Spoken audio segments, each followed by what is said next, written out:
सखी मोरे आखी ले लड़ गए, माया के चक्कर चल गए। दिखती मवाली जेब है खाली, काबर पाछू मोरे पड़ गए। दिल के मैं राजा बन जा मोर रानी, मीठा मीठा हवे तोर बानी। काई समझे मोला हर तय हाटोरा, मोर नखरा हवे आनी बानी। टोला बनाऊं अपन जीन गानी, ए वो कोरबा के रानी, आना मोर तीर आनी। मैं हूँ कोरबा की रानी, तेहा मोर दिल जानी।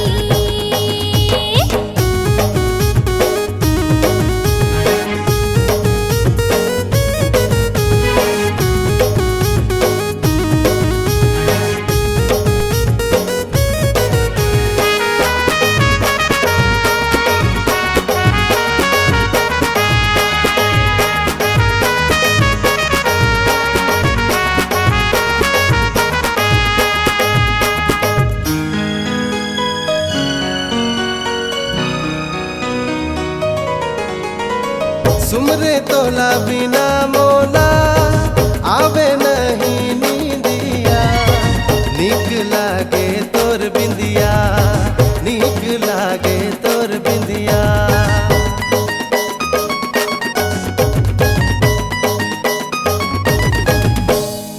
सुमरे तोला बिना मोला आवे नहीं नींदिया, नीक लागे तोर बिंदिया, नीक लागे तोर बिंदिया। मोला समझ ले अपन दिल के जानी, ए वो कोरबा के रानी, आना मोर तीर आनी। मैं हूँ कोरबा की रानी, तेहा मोर दिल जानी।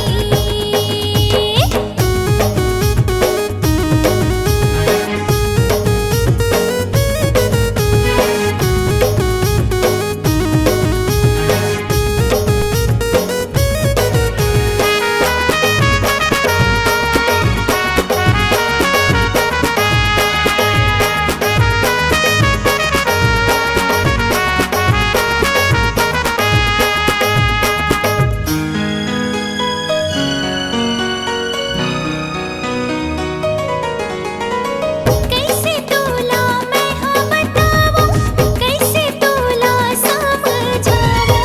बैरी मन के मोर बात, बैरी मन के मोर बात।